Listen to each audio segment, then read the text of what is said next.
जुलाई के अंत में मानसून मेहरबान हो सकता है। राजधानी पटना समेत पूरे राज्य में अच्छी बारिश हो सकती है। मौसम विभाग के पूर्वानुमान की माने तो 29 जुलाई को पूरे राज्य में अच्छी बारिश होगी और उसके मद्देनजर येलो अलर्ट भी जारी किया गया है। मौसम पर और अधिक जानकारी दे रही है संवाददाता विनीता मिश्रा। राजधानी पटना समेत बिहार के कई जिलों में लोग बारिश का इंतजार कर रहे हैं।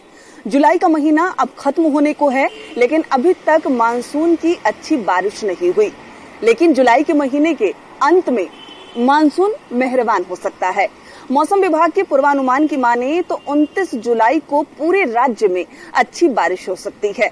लेकिन अभी बिहार में बारिश नहीं हो रही और उसका असर भी सड़कों पे नजर आ रहा है। सड़कों पर तेज धूप और गर्मी के कारण लोग कम निकल रहे हैं, लेकिन 29 जुलाई को बारिश की संभावना जताई जा रही है। दक्षिण मध्य और दक्षिण पूर्व बिहार में कम से कम बारिश का पूर्वानुमान तो मौसम विभाग ने जताया है। मौसम विभाग ने बताया है कि रोहतास, कैमूर, औरंगाबाद, भोजपुर में भारी बारिश हो सकती है। पूरे राज्य में वज्रपात के साथ मेघ गर्जन का येलो अलर्ट भी 29 जुलाई को जारी किया गया है।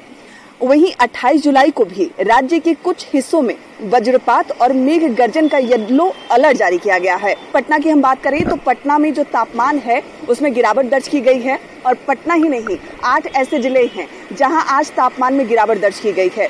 लेकिन खेत लगातार सूख रहे हैं, किसान लगातार परेशान हो रहे हैं। ऐसे में मौसम विभाग की माने तो आने वाले 1-2 दिनों में अच्छी बारिश तो नहीं होगी, लेकिन तापमान में गिरावट जरूर दर्ज की जाएगी। 29 जुलाई को पूरे राज्य में अच्छी बारिश होगी और 29 जुलाई के लिए पूरे राज्य में येलो अलर्ट जारी किया गया है। यानी वज्रपात होंगे, मेघ गर्जन होगी और अच्छी बारिश होगी। और लोगों को जो इंतजार था मानसून का, शायद 29 जुलाई से मानसून पूरे बिहार पर मेहरबान हो और अच्छी बारिश हो और खेत जो सुखाड़ की स्थिति में आ गए हैं, शायद एक बार फिर से खेतों में धान की रोपनी शुरू हो जाए।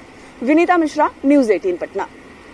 गंगा का जलस्तर लगातार बढ़ता जा रहा है। पटना के जितने भी घाट हैं वहां पर पिछले कुछ दिनों में गंगा के जलस्तर में लगातार बढ़ोतरी देखी जा रही है। दीघा घाट पर गंगा की बढ़ती धारा के कारण मिट्टी का कटाव भी शुरू हो गया है। आने वाले दिनों में और तेजी से गंगा का जलस्तर बढ़ने का अनुमान जताया जा रहा है। दीघा घाट का जायजा लिया है संवाददाता विनीता मिश्रा ने।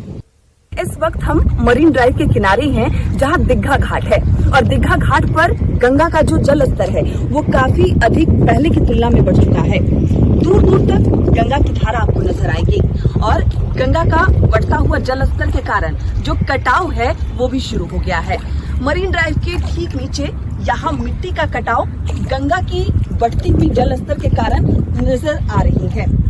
दूर दूर तक यहाँ मिट्टी का भराव किया गया है और गंगा की जो रफ्तार है वो लगातार बढ़ती जा रही है। ऐसे में मिट्टी कटाव भी यहाँ नजर आने लगी है। हालांकि मिट्टी कटाव से जो गंगा पथ है उसे कोई नुकसान ना हो उसके लिए यहाँ पत्थर भी लगाए गए हैं और पत्थरों पर ऐसे तार भी बिछाए गए हैं, क्योंकि जब गंगा का जलस्तर बढ़ता है तो वो तमाम मिट्टियों को काटती हुई आगे बढ़ती जाती है। ऐसे में जो गंगा पथ बना है उसे कोई नुकसान ना हो, यहाँ ऐसे बड़े बड़े पत्थर लगाकर उसे तारों से लॉक किया गया है। लेकिन जिस रफ्तार से पिछले 4 से 5 दिनों में गंगा की धारा बढ़ रही है, अनुमान लगाया जा रहा है कि आने वाले 1-2 दिनों में इन पत्थरों पर भी गंगा का जो बढ़ता हुआ जल स्तर है वो पहुंच जाएगा। हालांकि दूर दूर तक आपको सिर्फ और सिर्फ गंगा जल ही नजर आएगा। गंगा का जो जल स्तर है वो लगातार बढ़ रहा है। ऐसे में नावों का परिचालन सुरक्षित नहीं है, लेकिन उस तरफ अगर हम कोशिश करें दिखाने की तो आपको कई नाव यहाँ दिख जाएंगे और ये नाव चलाई जा रही है और कहीं ना कहीं ये लापरवाही ही है। कभी भी कोई दुर्घटना हो सकती है क्योंकि लगातार जलस्तर बढ़ रहा है। ऐसे में जिला प्रशासन को भी परिचालन ना हो। अमूमन आम दिनों में भी अगर गंगा की धारा अधिक है, डीप है, तो ऐसे में नाव दुर्घटना हो जाती है। और अभी तो फिलहाल दूर दूर तक सिर्फ और सिर्फ गंगा का बढ़ा हुआ जलस्तर नजर आ रहा है। ऐसे में कटाव भी शुरू हो गया है। बावजूद इसके नावों का परिचालन हो रहा है। आम लोग तो लापरवाही दिखा ही रहे हैं। जिला प्रशासन की तरफ से भी सुरक्षा यहाँ बिल्कुल मुहैया नहीं कराई गई है और उनकी भी लापरवाही तमाम गंगा घाटों पर नजर आ रही है। जलस्तर बढ़ रहा है और लोग लापरवाह बने हुए नजर आ रहे हैं। विनीता मिश्रा, न्यूज़ 18 पटना। नोएडा में हिंटन नदी उफान पर है। 400 गाड़ियां पानी में डूबी हुई हैं। पानी में गाड़ियां तैरती हुई नजर आ रही हैं। आप तस्वीरों में देख सकते हैं कि पानी ने किस तरह से कहर बरपा रखा है और ये गाड़ियां डूबी हुई नजर आ रही हैं।